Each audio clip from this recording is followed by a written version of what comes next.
जय श्री राधे कृष्णा। आप सभी का आपके अपने YouTube चैनल कृष्णा कृष्णा में हृदय से स्वागत है। आइए आज आप सभी माघ मास महात्म्य कथा के प्रथम अध्याय का पावन कथा श्रवण करेंगे। आज से आप हमारे इसी चैनल पर प्रतिदिन एक एक करके माघ मास महात्म्य के सभी अध्यायों का दिव्य श्रवण कर पाएंगे। सबसे पहले हम जानेंगे माघ स्नान का महत्व और उसके पश्चात माघ मास महात्म्य की कथा का श्रवण करेंगे। माघ मास की आप सभी को कोटि कोटि शुभकामनाएं। भगवान लक्ष्मी नारायण की कृपा से आप सभी के जीवन में सुख, शांति, समृद्धि और आरोग्य बना रहे। माघ स्नान का महत्व। नारद पुराण के अनुसार माघ, कार्तिक और वैशाख ये तीनों मास महापुण्यदायी माने गए हैं। इन महीनों में तीर्थ स्थानों पर जाकर अथवा अपने देश प्रदेश में रहते हुए भी नित्य प्रति स्नान, दान और जप करने से अनंत पुण्य फल की प्राप्ति होती है। माघ मास में सूर्योदय के समय किया गया स्नान सर्वश्रेष्ठ माना गया है। सूर्योदय के बाद जितना अधिक विलंब होता है उतना ही स्नान का फल क्षीण होता जाता है। स्नान के लिए काशी और प्रयाग सर्वोत्तम माने गए हैं। यदि वहां जाना संभव न हो तो जहां भी स्नान करें वहीं उन तीर्थों का स्मरण करें या फिर इस मंत्र का उच्चारण करें। पुष्करादिनी तीर्थानि गंगाद्या सरितस्तथा आगच्छन्तु पवित्राणि स्नानकाले सदा मम।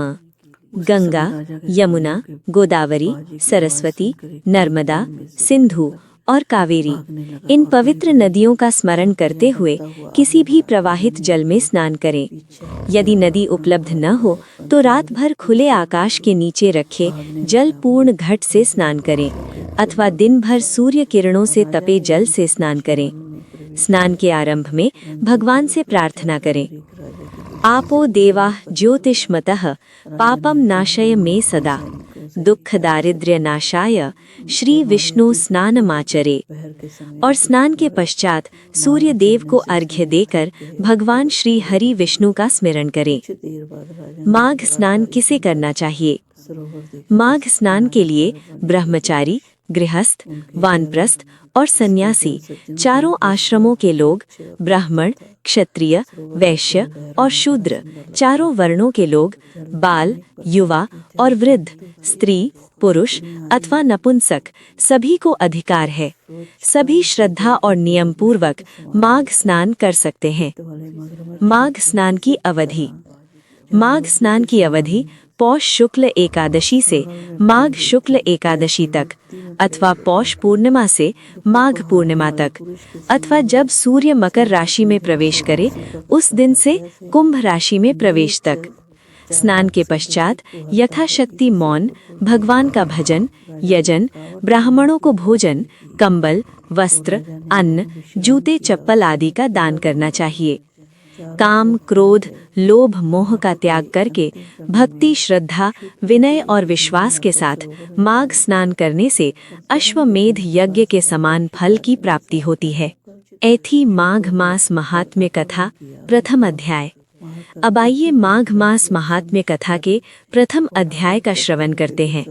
तो बोलिए प्रेम से भगवान विष्णु की जय, माता लक्ष्मी की जय, सर्व देवी देवताओं की जय। एक समय श्री सूत जी अपने गुरु महर्षि वेद व्यास जी से बोले, हे गुरुदेव, मैं आपका शिष्य हूँ, कृपा करके मुझे माघ मास का महात्म्य सुनाइए। व्यास जी बोले, रघुवंश के प्रतापी राजा दिलीप एक समय यज्ञ स्नान के पश्चात राजसी वस्त्र, आभूषण और अस्त्र शस्त्र धारण कर अपने सैनिकों के साथ वन में शिकार के लिए गए। वन अत्यंत रमणीय था। कहीं मृगों के झुंड विचरण कर रहे थे, कहीं सिंहों के पद चिन्ह दिखाई दे रहे थे, कहीं भयंकर शब्द करते गीदड़ थे तो कहीं विशाल वृक्षों पर अजगर और उनकी केंचुलियां पड़ी थीं। एक मृग राजा के सामने से तेजी से भागा। राजा ने उसका पीछा किया और उसी के पीछे कांटों भरे वन में प्रवेश कर गए। मृग तो दृष्टि से ओझल हो गया, पर राजा और सैनिक घोर वन में भटक गए। प्यास और थकान से व्याकुल होकर राजा ने एक विशाल, सुंदर और पवित्र सरोवर देखा। उसका जल सज्जनों के हृदय के समान स्वच्छ और शांत था। राजा ने वहीं रात्रि विश्राम किया। प्रातःकाल एक घोर तपस्वी वहां आए, जिनका शरीर तपस्या से कृश था, मृग चर्म धारण किए हुए थे, जटाएं बढ़ी हुई थीं। राजा ने उन्हें प्रणाम किया। तपस्वी बोले, हे राजन, इस पुण्य माघ मास में इस पवित्र सरोवर को छोड़कर तुम क्यों जाना चाहते हो? राजा बोले, हे महात्मन, मैं माघ स्नान का महात्म्य नहीं जानता, कृपा करके आप मुझे विस्तार से बताइए। इसी के साथ माघ मास महात्म्य कथा का प्रथम अध्याय यहाँ पूर्ण होता है। तो बोलिए प्रेम से, भगवान विष्णु की जय, माता लक्ष्मी की जय, सर्व देवी देवताओं की जय। द्वितीय अध्याय की कथा आप कल कृष्णा कृष्णा चैनल पर अवश्य सुने। यदि आप पहली बार हमारे चैनल पर आए हैं तो चैनल को सब्सक्राइब करें और बेल आइकन दबाएं, ताकि ऐसी पावन कथाओं का नोटिफिकेशन आपको समय पर मिलता रहे।